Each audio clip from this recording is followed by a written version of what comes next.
kemudian beratnya 70 kilo. Kelihatan belum? Semoga kelihatan ya. 70 kilo terus ada lemaknya 30% lemak. Kalau kadar lemak 30%, bobot murninya berapa? 70%. Berapa persen? 70% kan? Karena ini 100 kan? 30 plus 70. Bener ya? Kayak gini. Sederhana. Ya, kemudian ya kita tinggal kalikan. Benar tadi. Tadi ada yang udah jawab 49 kilogram. Tahu dapat dari mana? 70% kali 70 kilo. Kemudian lemaknya berapa? 30% kali 70 kilo. Ya. Sederhana, kita mengambil penghitungan kalorinya umumnya ambil dari mana? Dari bobot murni atau dari lemak? Nah, menurut nanti lecture-nya Dr. Tanjung ada slide-nya ya mengatakan bahwa lemak membakar kalori juga per kilogramnya, tapi sedikit, 1/50 atau sepersekian dari otot. Jadi kita nggak hitung deh, kita setting aja, gitu ya. Jadi kita bilang pakai yang otot aja yang membakar, karena ada organ juga, organ memetabolisme. Otak berpikir pakai kalori enggak? Kalorinya datang dari mana? Gula. Ya, makanya kalau harus pinter-pinter di sini yang melakukan ketogenic diet sampai zero carb, ya itu susah mikir, gitu. Karena apa? Fuel of the brain itu adalah sugar atau glucose, gitu. Jadi makanya kita tadi Mas Adi bilang contoh sentuh sedikit nih balance diet nanti seperti kita bahas ya. Kita kemudian kalikan 2,2 aja, karena seperti tadi saya bilang penemu formulanya ceritanya si orang Amerika nih, mereka hidup orang Amerika itu. Kita mah 1 kilo 1000 gram selesai kan? Nah mereka 1 kilo 2,2 lb. Kalau dibagi lagi berarti 1 lb berapa? 454 gram. Ya enggak? Terus kemudian mereka juga nih, kita mah tinggi jelas 0 sampai 100 cm, 200 cm. Sederhana. Mereka apa? Pakai foot sama inches. Inches itu berapa? 2,53 cm. 1 foot berapa? 12 inches. Waduh, berarti ya. Tapi anyway kita ikutin dulu deh biar gampang. Oke, sekarang 49 kali 2,2 berapa? 1078. Ya, 1078 kalori. Ini bahasa sederhananya adalah jumlah kalori yang dibakar si klien ini yang dengan kadar lemak segini, dengan body mass segini, lean body mass, dia membakar 24 jam tanpa melakukan apapun. 1078 kalori. Itu teorinya. Kemudian kita kan bilang, oh nanti misalnya sudah muncul slide kan? Tapi masih nggak apa-apa, saya masih memanggil ininya biarin agak bolot ya, tapi tujuannya adalah pola makan seperti ini ya, tidak lapar, kalau lapar jadi emosional, kalah jadi memilihnya reward terus ya, sudah bisa ya, atau baterainya hari ya. Kemudian ini yang 1078, terus kita bilang tadi nanti, nah sip, udah lincah. Terima kasih. Oke, ini ya, kita mengenal nanti yang jumlah kalori, karena hitungannya kalau ini kalori nanti kita masih ketemunya dengan makanan kan. Makanan apa? Makro atau mikro? Makro, karena makro yang mengandung kalori ya. Oke, penghitungan kalori ini. Nah, ini yang tadi saya bilang di sini ya, persis lebih kurang sama. Gampang, berat badan naik kalau kalori masuk lebih banyak ya. Sama juga kita mesti nanya di bawah ototnya atau lemaknya, tergantung kegiatan kita mengisi kalori tersebut. Ya, ini persis tadi yang kita temukan. Nah, kita udah sampai di sini nih ceritanya. Bobot murni tanpa lemak dikalikan 22 ya, bukan 2,2. 22 kenapa? Kembali lagi itu formulanya 2,2, kemudian belakangnya nanti katanya hasilnya ditambahkan 0. Kalau kita dulu. Nah udah begitu kita lihat nih, ini klien mau olahraganya berapa kali seminggu? 2, 3, 4 kali. Kalau dia mau olahraganya 2 kali, ditambahkan 40% dari basal, ditambahkan 40% dari ini. Mau 2 kali atau 3 kali? Ceritanya 3 kali ya umumnya. Kemudian berarti kalau kita plus lagi di sini, plus 40% di M ya, yaitu berapa? Plus 1078 dikali 40%. 50. Oh 50, yes, oke, 50 karena mau 3 kali olahraga. Setuju. Ditambah 50 jadi berapa? 539 kalori. Jadi berapa? 1078 tambah 539, 1617. Nah ini ceritanya si klien jatah makan seharinya segitu per hari. Ya, ini mungkin kalau teman-teman ikutin yang namanya diet If It Fits Your Macros, ini yang mungkin mereka mau dapetin dulu. Ini adalah kebutuhan seharinya penuh 100%.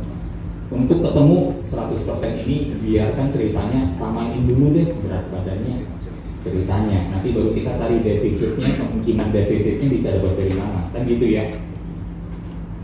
Dapat ya? Selanjutnya, 1617 kalori. Kita mau kontributor kalorinya datang dari mana? Ya, tapi kita hitung manual nih ceritanya. 1617 ini sama dengan 100%. Berapa persen protein, berapa persen karbo, berapa persen lemak. Mau pakai hitungan berapa? Terserah. Kalau teman-teman bilang, oh saya mau lemaknya karena saya ketogenic diet, saya mau lemaknya 90%, silakan. Saya mau lemaknya 70% di sini, boleh juga. Mau lemaknya 10%, nah ini udah nggak bisa. Aneh kan? Kenapa nggak bisa?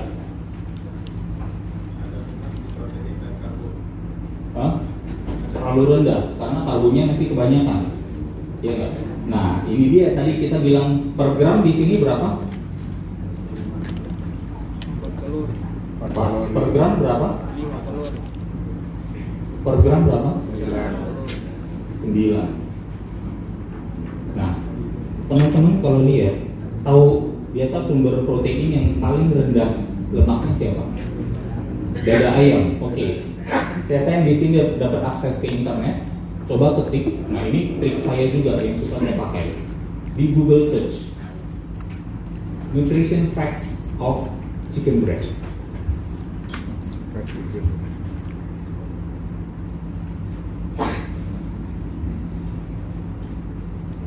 Keluar nggak tabelnya? Ada yang keluar tabel hasil searchnya? Ya, ada kan? Nah, di situ pilih lagi yang beratnya 100 gram aja. Berapa? 3,6 harus kali 9 kan? Berapa? 3,6 kalau kali 9.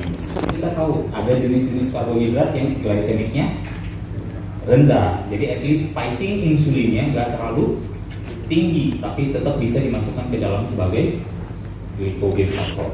Nah, kan gitu. Jadi smart choice lagi nih, kita lebih tajam lagi di sini waktu memberi advice kepada klien kita atau kita coba ke badan sendiri. Gitu. Nah, saya sedikit bagi pengalaman aja. Saya kebetulan agak buru-buru sampai di sini aja, dapat jumlah kalori, kemudian kalorinya didapatin ke gramnya, udah tuh full nilai untuk ujian segmen nutrisi. Gitu. Gampang kan? Nah ini bobotnya kalau nggak salah 20 nilai gitu. 60 udah lulus. Tinggal nyari 40 di tempat lain. Ya. Nggak dipersulit. Oke, jadi kita lanjut ya untuk elemen diet ya. Sekarang kita mungkin nggak harus bilang tidak boleh lapar lagi, karena sekarang dengan intermittent fasting malah bisa jadi kita ketemu dengan rasa lapar. Tapi pokoknya kita bagaimana bisa mengatasi lapar itu tanpa masuk kalori. Nah, gimana caranya itu?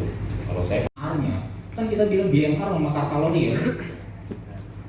1600 misalnya membakar kalori ya. Ini dari mana? Gula apa otot? Gula apa lemak? Mostly gula.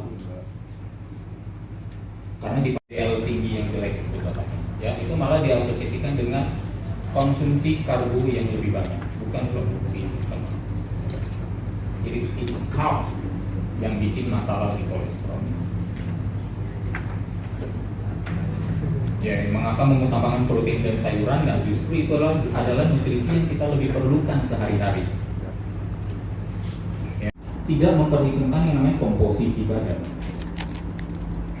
Lemaknya berapa persen, massa ototnya berapa persen, nggak masuk di dalam, nggak terhitung, tidak masuk konsiderasi. Makanya menurut kita orang dengan tinggi berat badan yang sama, kebutuhan kalorinya bisa beda nggak? Bisa, karena apa? Komposisi ototnya sebagai barometer perhitungan kalori berbeda. That's why BMI agak susah masuk ke dalam. But kalau ada formulanya dan dianggap tepat, why not? Umumnya orang yang datang ke kita kadar lemaknya tinggi. Karena kadar lemaknya tinggi, ada nggak klien yang datang dari sampai perutnya berurat? Ada nggak klien datang, aduh saya pengen kering dong, padahal ininya udah berurat di sini. Ada nggak? Nggak ada kan? Gitu. Nah, mostly karena mereka dalam golongan overweight, BMI mungkin masih bisa tarik. As they get leaner, semakin mereka makin lean, makin nggak bisa pakai BMI. Kendala mereka selalu di situ. Kalau diet, makanannya sehat tapi nggak enak. Makanan yang enak nggak sehat. Bisa nggak kita ambil tengah-tengahnya yang makanan sehat dan enak? Saya ambil lagi. Ya nggak. Jadi penting banget misalnya tahapan belajar diet dari klien berbeda-beda. Dia mungkin mulai dulu dari apa? Sumber dan penyajian. Timingnya, oke lah kita pakai dulu yang sering tapi sedikit. Kita nggak kasih dia dulu intermittent banget. Tapi kalau mau mulai bisa nggak kita siasati misalnya apa nih? Oh intermittent 12 lah masih dapat. Orang mereka kita orang Indonesia puasa aja 13 jam nggak pakai minum. Ini 12 jam pakai minum, gampang nggak? Gampang. Belum lagi, oh ini geser lagi, waktunya bukan di daytime. Ambil aja waktu tidur. Kalau tidur 7 jam, sisa 5 jam kan? 12 jam itu. Bisa nggak kita 3 jam sebelum tidur udah berhenti makan? Setelah bangun 2 jam kita baru makan. 3, kemudian plus 7, jadi 10 plus 2, jadi 12. 2 jam sesudah bangun baru makan. Ternyata setengah jam sebelumnya mau olahraga dulu. Intermittent fasting mulai dari 12 boleh. Baru nanti setelah 2 bulan tambah 2 jam jadi 14. Setelah 2 bulan lagi jadi 16/8. Setelah 2 bulan lagi atau baru nanti perharinya dihitung juga. Ya. Jadi it's always dynamic, tergantung juga dari seberapa cepat dia adaptasi cara diet plus adaptasi di penurunan kadar lemak. So it's all about precision. Saya nggak kebayang kalau misalnya saya dari gemuk dulu 80 kilo tiba-tiba disuruh intermittent fasting, tiba-tiba ketemu 14 kilo. Mungkin saya udah langsung gampang quit. Karena quit akhirnya saya hari ini masih gendut. Gitu. Tapi justru saya mensyukuri dulu saya melalui tahap itu, makanya bisa bilang hari ini, oh ternyata diet itu dynamic. Dulu saya pakai pakem itu, hari ini saya beda pakem. Tapi saya embrace bahwa dulu saya berhasil di sana. Jadi berarti apa? Semua cara diet itu sah dan baik dan nggak ada yang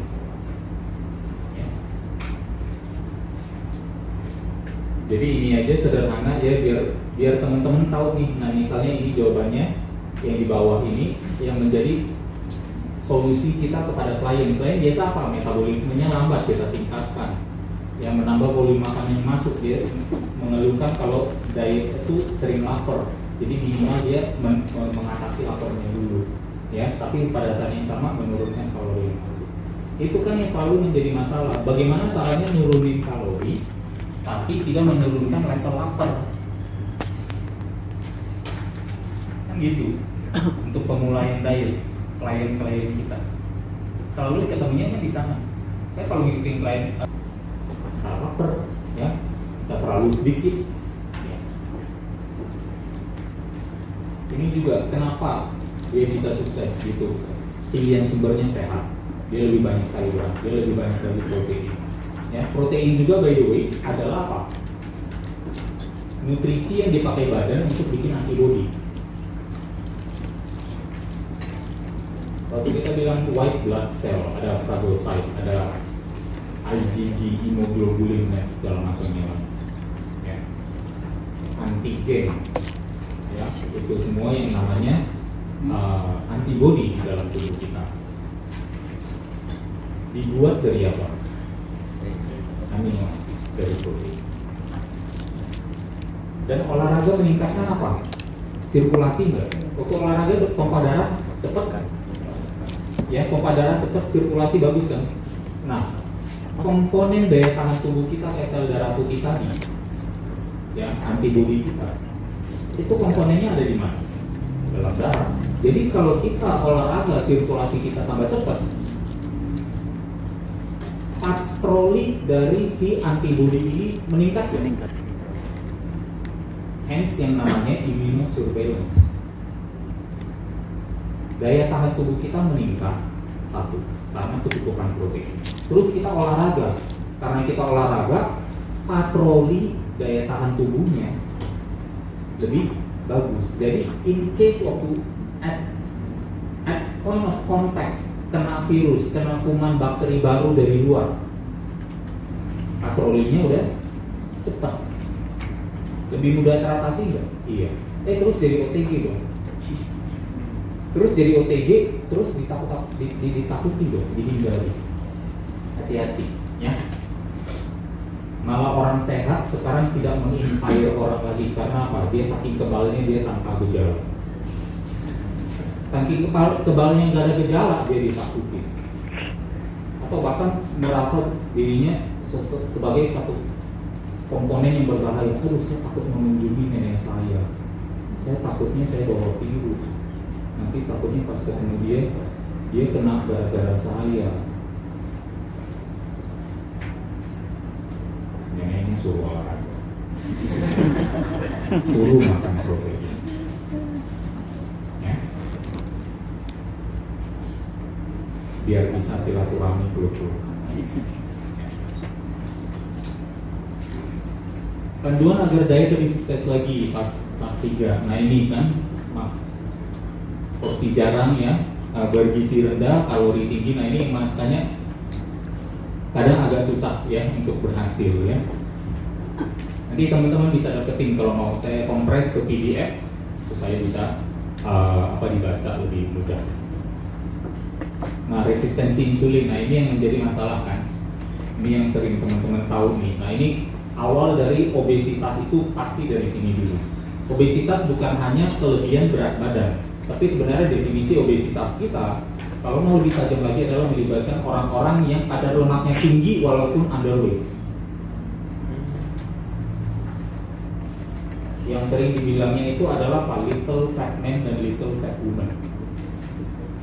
Kurang berat badannya tetap atau sama, tapi dia lemaknya banyak. Little fat man dan little fat woman juga masuk ke dalam kategori sebenarnya obesitas. Resistensi insulin terjadi gara-gara apa? Gula masuk ke dalam tubuh dalam jumlah banyak karena nggak diet. Karena nggak diet pilihnya gula, dan gula hit the addiction center of the brain. Bahkan makanya dibilang gula itu tidak kalah adiktifnya daripada kofein. Jadi kalau you suka makan gula, ngerokok, pakai kofein juga, kelar itu. Lengkap soalnya. Ya.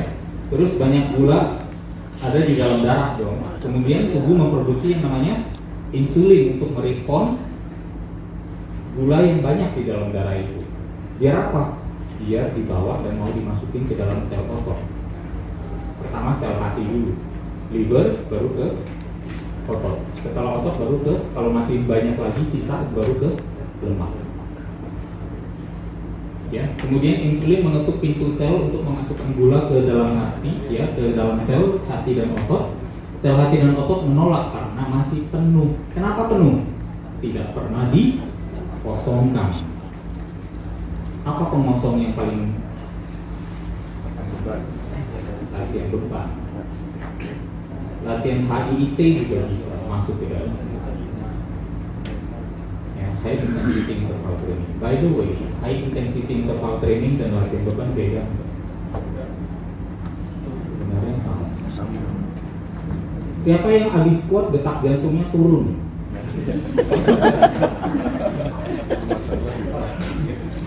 Ada nggak? Habis squat detak jantungnya naik nggak? Naik kan? Istirahat antar set nggak? Berapa menit? 1 udah kuat. Ada 2, 3, 4 menit. Ya nggak? Waktu itu detak jantungnya turun nggak? Turun. Terus squat lagi kan? Naik lagi kan? Terus detak jantungnya turun lagi nggak istirahat antar set? Begitu biasa latihan squat berapa set? 4, 5 set. Itu intermittent nggak? Interval nggak maksudnya? Itu interval training. The most primitive type of interval training adalah latihan beban. Tapi hanya karena seolah-olah dikasih nama baru, dikasih branding baru, orang-orang jadi lupa bahwa ternyata latihan beban juga adalah interval training. Oke, HIIT mungkin detak jantungnya tinggi sekali di cardio zone atau anaerobic zone. Ya, latihan beban, coba teman-teman ini. Udah banyak yang punya smartwatch ya. Nah, smartwatch waktu latihan beban leg press, squat, bench press, lat pull dan lain sebagainya, coba dapetin heart rate-nya di berapa. Oh, nggak setinggi HIIT, berarti kita namanya apa kalau bukan high? Medium. Jadi konsep baru, medium intensity interval training, MEIT, boleh dong? Boleh.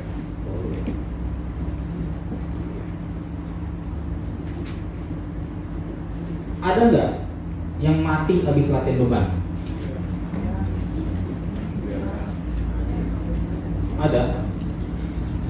Saya jarang ketemu. Tapi banyak nggak? Atau ada nggak yang mati habis cardio?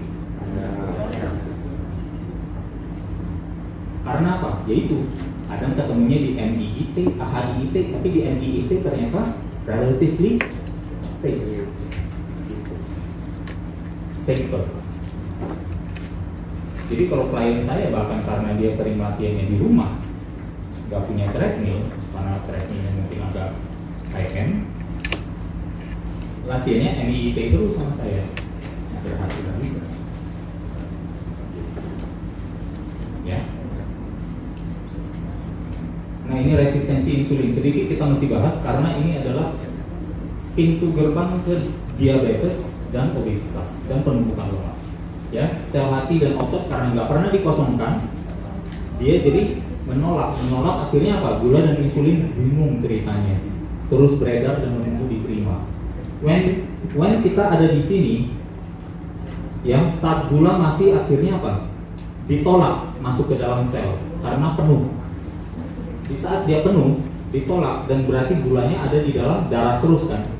Tubuh hanya menyensor bahwa ini gulanya masih banyak, berarti kita produksi lagi lebih banyak insulin. Insulin udah makin banyak ke level dimana akhirnya dibilang apa? Oh, ini kalau gulanya nggak dipakai dan ditolak terus, insulinnya bilang apa? Ya udah kita aktifkan mekanisme penumpukan lemak. Ini gula kita pindahin ke dalam lemak, kita convert ke dalam lemak sebagai tisu, adipose tissue. That's when ini terjadi resistensi terhadap insulin. Bayangkan kalau ternyata di sini insulin pas mengetuk pintu sel untuk masuk ke dalam gula dan hati, memasukkan gula ke dalam sel.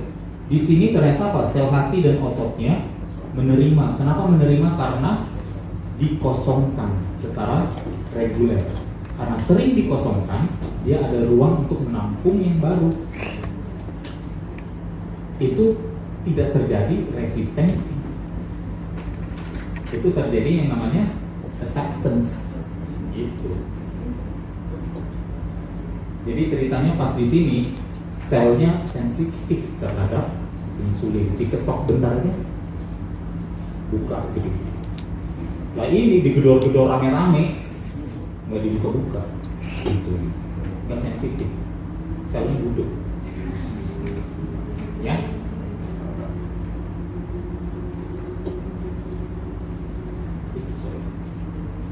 Nah, jadi ini mekanismenya, ceritanya pembahasan yang ceritanya lebih smart biar saya lihat nanti sedikit, mumpung tidak tinggi. Ya, jadi insulin adalah hormon yang menjadi kendaraan untuk masuk, dan ini ada reseptornya, ini pintunya, pintu dari sel. Ya, ini yang normal ada di sini, gulanya banyak, insulin membawa gula ke penumpangnya, ngetok pintu, diterima dengan banyak, jadi gula dalam darah puasanya balik ke normalnya. Ya. Tapi kalau misalnya terjadi resistensi, gulanya banyak, terus ototnya penuh juga akan gula, jadi menolak. Karena menolak, akhirnya gula yang tadi di sini lebih banyak masih warawiri di dalam darah. Be careful. Bakteri juga ada di dalam darah, virus juga ada di dalam darah. Dan badan kita setiap hari fighting. Pernah dengar nggak ada katanya kondisi medis, sebenarnya setiap hari badan kita selalu menekan sel kanker, makanya nggak pernah muncul. Ada kondisi di mana sel tubuh kita kalau dia ceritanya lengah, sel kankernya dibiarkan, akhirnya menjadi muncul. Itu namanya sel kanker juga salah satu penyakit oportunistik. Sel kanker itu tadi saya sempat bahas sedikit adalah apa? Aerobik glikolisis. Membakar gula tapi mekanisme aerobik. Jadi sifatnya fermentasi. Dia mengambil gula sebagai makanan dan membuat tubuh memfermentasikannya dulu. Gulanya dari mana? Saya nggak akan kaget orang yang resistensi insulin lebih besar tinggi risikonya, karena makanan si kanker tersedia.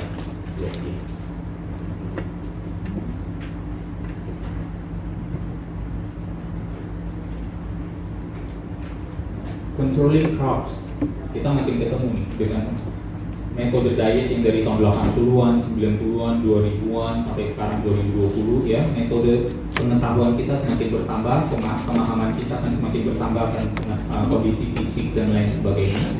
Akhirnya kita harus bisa bilang, oh iya, jenis diet yang kita bisa kembangkan itu seperti apa, yang balance itu, yang melibatkan apa? Oke, intermittent fasting dan ketosis diet, ketogenic diet, tapi dengan karbo yang kontrol, pilihannya yang bisa lebih tepat, dan timingnya makanya kapan lebih tepat. Gitu. Nah ini teman-teman kalau ini micro, nah ini adalah kendalanya kita di negara-negara berkembang, ya. Malnutrition bisa arise ya, muncul karena 3 masalah: kelaparan dan undernourished, kurang nutrisi, kemudian obesitas dan overnourished. Ya, malnutrisi bisa terjadi di situ. Dan yang ketiga adalah defisiensi mikronutrien. Defisiensi mikronutrien apa? Vitamin dan mineral adalah important global health issue. Ya. Masalah kesehatan yang dalam skala global. Dan kenanya di mana? Negara-negara yang berkembang. Negara seperti Indonesia, Vietnam, Thailand, Kamboja, mungkin Brazil, Masalahnya bukan di obesitas seperti negara maju yang kelebihan kalori, tapi masalah kita nutrisinya first and foremost micronutrient deficiency. Nah, kita kedepankan dulu nih, udah micro kita benerin, protein deficiency kita benerin, lebih sehat nggak? Kita latih lagi tubuh kita, immunosurveillance kita, sirkulasi kita lancar, otot kita meningkat, jantung kita tambah kuat, makin sehat nggak? Dan kita nggak memberikan kesempatan kepada sel kanker untuk tumbuh dan berkembang di dalam tubuh kita. Ya, ada asosiasi antara micronutrient deficiency, ada hubungan antara kurangnya nutrisi mikro dengan masalah apa? Respiratory infections. Nah, ini kembali lagi teman-teman, kalau misalnya sekarang yang ceritanya virus yang ditakuti itu sekarang adalah menyerang pernafasan, lebih menakutkan bagi siapa? Bagi orang yang nutrisi mikronya sering tidak terpenuhi. Bagaimana tahu? Sementara kita sendiri tidak ada pernah yang bisa menggaranti kita cukup mikronutrien. Makanya rajinlah makan sayur. Sayurnya apa? Aneka warna, variasi, kombinasi, rotasi. Jadi makanya bukan saya demen itu doang, saya demennya toge. Makanya toge terus. Saya demennya kol, makanya kol terus. Ya.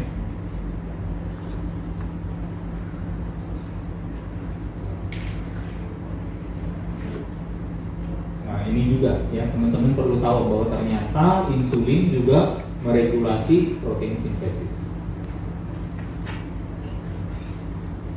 Sayang kan kalau kita gara-gara saking antinya sama insulin, otot mau terbentuk aja susah.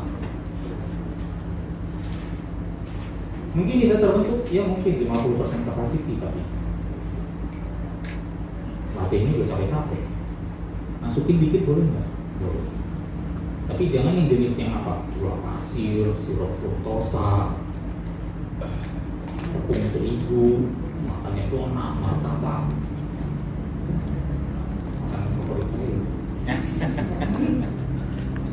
Dan bagi yang mau lulus, boleh bawa martabak ke kamar saya.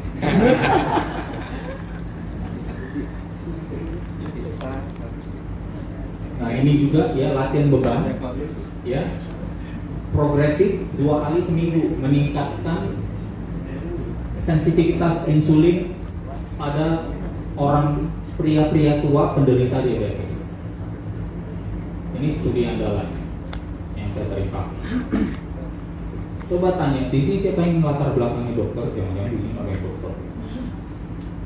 Ada yang dokter? Nggak ada. Ada yang pakannya dokter? Mamanya dokter? Omnya dokter? Tetangganya dokter?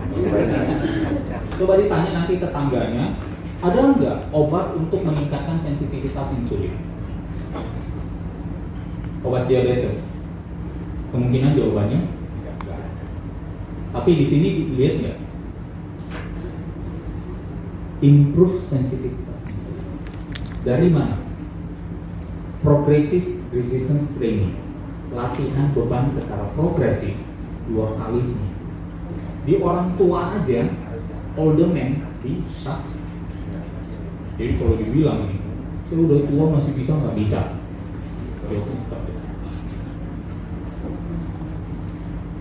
Studinya in detail. Nah ini, lihat yang di garis-garis warna aja.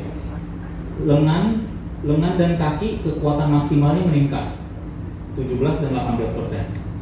Visceral fat, lemak organ dan lemak di bawah kulit di area perut turun signifikan 10% dan 11%. Bukan PRT, bukan pembantu rumah tangga. Progressive resistance training significantly meningkatkan sensitivitas insulin sampai 46%. Ya. Gula darah puasanya turun dari 146 ke 135. Dan terakhirnya ternyata mencapai hasil ini dengan makan 15% lebih banyak. Increasing energy intake. Siapa bilang orang diabetes mesti makan lebih dikit? Boleh makan lebih banyak, tapi pilihannya lebih dikit. Tahu nggak studinya ada dari kapan? Lama,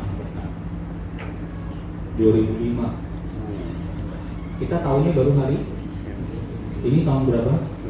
Tenang aja.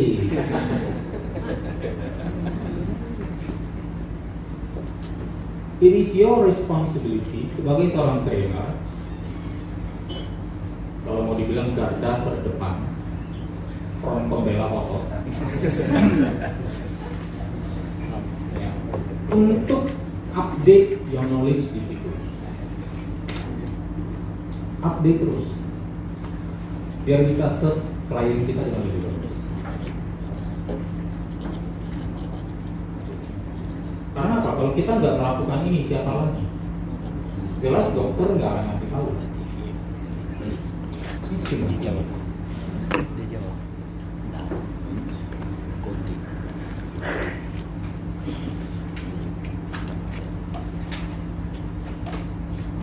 Itu. Ya, kalau dibilang, aduh saya sakit ini boleh olahraga nggak? Boleh. Gerakannya boleh apa aja? Ya apa aja. Kalau ditanya saya penyakit jantung dan penyakit diabetes, gerakan olahraganya kayak apa? Sama. Sama. Yang membedakan mungkin intensitasnya dan lain sebagainya. Ya. Oke, jadi ini ya otot rangka tempat menyimpan energi gula, tapi energi gula sudah penuh, nggak pernah dikosongkan. Sel otot sudah penuh juga, ini hanya pengulangan aja, dan akhirnya kemana gula akan ditampung. Gitu, logik. Tapi kalau kita di titik ini di mana kita bilang sel ototnya kita kosongkan, maka gula yang tadi ini bisa masuk ke dalam otot, tidak jadi ke dalam.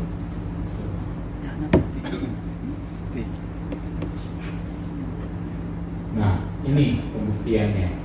Di manusia, majority dari glikogen disimpan di dalam skeletal muscle, otot rangka, lebih kurang 500 gram, dan di liver hanya lebih kurang 100 gram. Majority. Jadi kalau mau makan, kita pikir-pikir dulu nih, saya bisa makan berapa banyak. Makin besar ototnya, makin besar kapasitasnya. Liver masih gitu-gitu aja, 100 gram. Otot yang bisa dari 400, 500, 600 gram, tergantung dari how much muscle you have. Jadi kalau bilang saya mau jatah makan saya banyak. Ya, jadi jangan takut sama kegiatan menambah otot.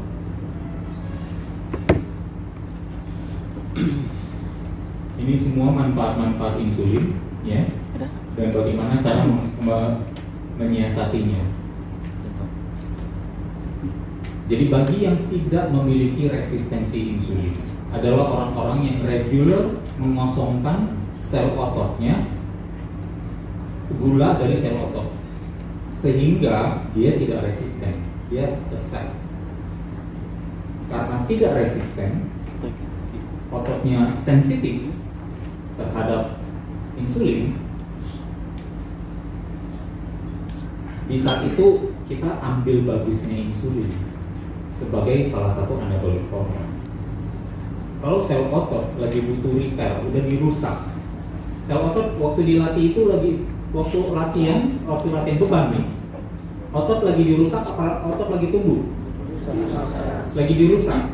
Jadi otot tumbuh atau diperbaiki atau menebal atau hipertrofi di saat kapan? Saat istirahat. Nah, di saat istirahat ada asam amino lagi ngetok-ngetok pintu. Asam amino, tapi nggak ada asam amino dalam darah, tapi nggak ada insulinnya. Masuk nggak? Makan protein banyak-banyak. Wah, katanya ayam 2 kilo di blender sama nanas. Biar proteinnya banyak bisa masuk, karena minyak nggak mungkin pakai minum. Saya dulu saking ininya juga saya pakai tempe di blender. untung nggak Gino.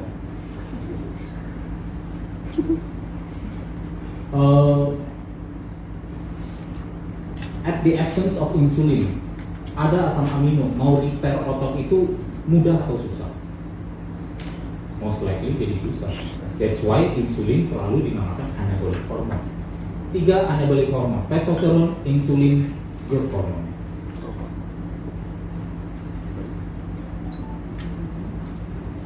Growth hormonnya ada, testosteronnya ada, insulin sebagai yang inject nutrition masuk ke dalam sel nggak ada. Ya. Ini sistem energi ya, jadi kita biar tahu teman-teman ya, kalau kita mempelajari kegiatan ini ya, aktivitas atau bahkan mengajar dalam yang namanya mengajarkan fitness, kegiatan olahraga, dan honestly teman-teman di hire, siapa di sini personal trainer? Gitu kan, sisanya apa? Member yang sebel personal trainer di gym gak pelit ilmu. Hah?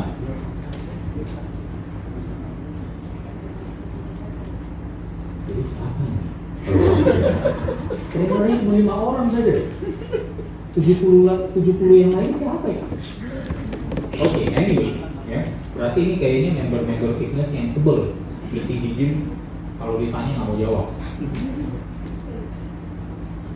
Sistem energi, ya. Sistem energi adalah sebenarnya mungkin sudah dijelaskan dalam video, tapi saya jelaskan sedikit lagi biar lebih ini. 10 detik pertama, waktu kita bergerak, ya ada yang berteori sampai 30 detik pertama, ya. 10 sampai 30 detik pertama, yang dipakai adalah yang ini, fosfagen namanya, fosfagen, ya. Dia bisa ngedrop, dia udah ada cadangan di dalam badan. Kita pakai dulu pertama, sudah pakai pertama, tapi ternyata badan kita tuh, saya terus nih, tapi fosfagennya sudah habis. Kalau fosfagen sudah habis, akan ngambil membentuk ATP dari mana? ATP itu adalah energy currency untuk kita melakukan kontraksi otot. Ambilnya dari gula, ambil dari gula, lanjut lagi terus, ternyata bebannya keringanan, jadi akhirnya jadi aerobik. Kemudian baru lemaknya mengambil secara lebih dominan setelah 3 menit ceritanya. Tapi proses 3 menit ini nggak segampang itu, tergantung dari berapa jumlah glikogen yang ada di dalam tubuh kita. Nah masalahnya kita kalau aerobik, atau misalnya ini makanya saya bilang ke teman-teman, bukannya saya anti aerobik ya, tapi ini kendalanya kalau bagi teman-teman yang kelasnya datang, member datang langsung aerobik, ini di saat dia datang yang terjadi adalah kelas aerobiknya sampai 30 menit atau 40 menit, ya. Terus yang dibakar itu apa? Dipikir langsung bakar lemak di menit ketiga. Wah, ceritanya saya dapat 27 menit membakar lemak. Enggak terjadi. Kenapa? Dia sebelum datang udah makan nasi, kue, dan lain sebagainya kan. Pas udah makan begitu, nah dia turunnya ternyata nggak secepat ini. Turunnya ternyata segini. Sampai menit ke 30, sampai 45 menit gulanya baru habis. Cukup untuk mengaktifkan yang namanya lemak secara dominan. Pas dia udah begini, aerobiknya selesai dong. Udah aerobiknya selesai, terus dia udah cooling down. Lagunya lagu slow. Udah selesai begitu, soto tampar, makan rame-rame, yang nggak dapet. Tapi bedanya dengan latihan beban. Coba kita lihat lagi. Latihan beban, set pertama kita bakar dong. Nah teman-teman nih, repetisinya 1, 2, 3. Satu repetisi kira-kira berapa detik? Mungkin 3 detik. 2 sampai 3 detik. Terus ternyata melakukannya sebanyak 10, 12, 15 repetisi. Antara kalau 2 detik kali 15 repetisi berapa? 30 detik. Ketemu nih di sini. Fosfagennya habis nggak? Habis. Lanjut sampai ke 30 detik kan? Sampai ke sini. Sampai ke sini kepakainya apa? Glikogen. Nah, istirahat antar set dong. 1 set selesai. 1 set selesai, istirahat antar set. Fosfagennya naik lagi. Kreatin fosfat mendonorkan fosfatnya ke ATP. Karena kita waktu ATP ini adenosin 3 fosfat. udah habis, dia berubah menjadi adenosin difosfat. Karbo dipakai, glikogen. Selesai kita istirahat. Waktu istirahat antar set, badan punya kreatin fosfat, didonorkan fosfatnya, satu molekul fosfat itu biar si ADP, adenosin difosfat, tambah fosfatnya satu jadi 3 fosfat, jadi ATP lagi, dan itu terjadi recycle energy. ATP ini adalah recyclable energy. Ya, udah selesai. Tapi waktu kita di sini kan gula kita turun dong sedikit demi sedikit, ya kan? Set demi set kepake kan? Set demi set kepake turun. Nah, pas lagi olahraga begini, makanya jangan minum gula. Kalau minum gula naik lagi, insulin muncul pas lagi olahraga. Bagi orang yang mungkin mau bilang, wah saya mau intra workout drink, carb and asam amino, biar lagi otot dirusak ada amino injek masuk, boleh aja. Tapi hati-hati, basah. Mungkin mau keringnya susah jadinya ya. Tapi untuk klien kita yang ceritanya overweight mau menurunkan lemak, si set demi set ini karbonnya turun nggak glikogennya? Setelah glikogen turun, dia udah mulai menguap. Klien Pas konsisten. latihan ini, ngantuk nggak? Enggak. Konsisten. Tapi menguap. Nah itu tandanya glukosnya sudah cukup rendah, glikogennya sudah cukup rendah untuk lebih banyak pakai lemak sebagai sumber energi.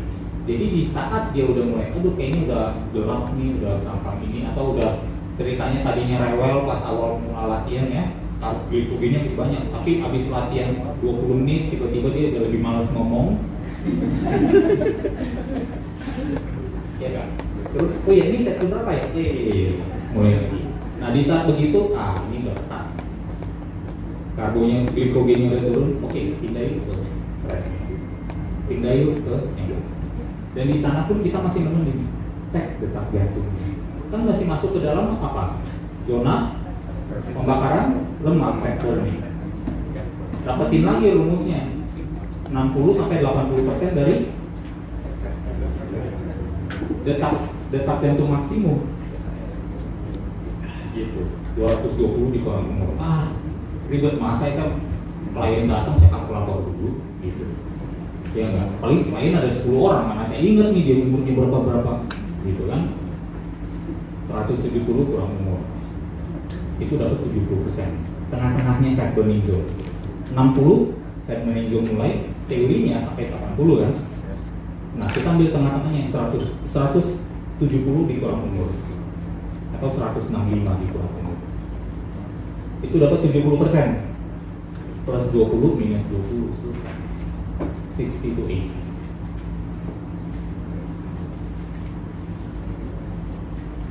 Gitu. Kalau pemula ya udah minus 20 sampai ke 70%-nya di situ dulu. Ternyata pas dia udah di track nih rajin ngomong lagi.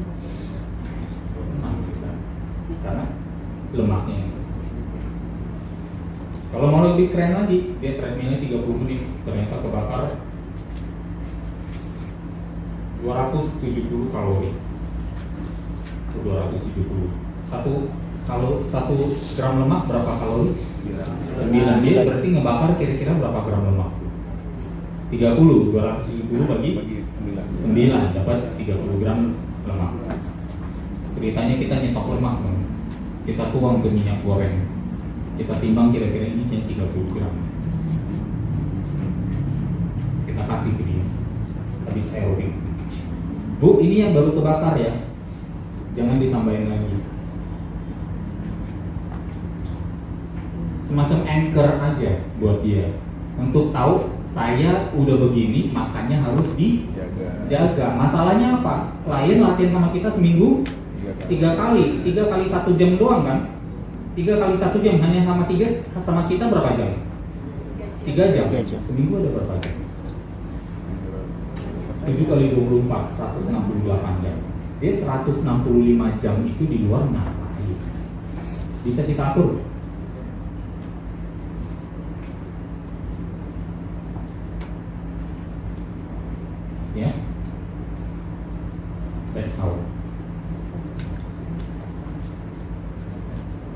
Ya, jadi lebih kurang seperti ini untuk penjelasan nutrisi. Mungkin masih ada 15 menit kalau teman-teman masih mau nanya, atau chat entry mungkin nanti udah ada filenya. Habis makan siang, oke siap, habis makan siang.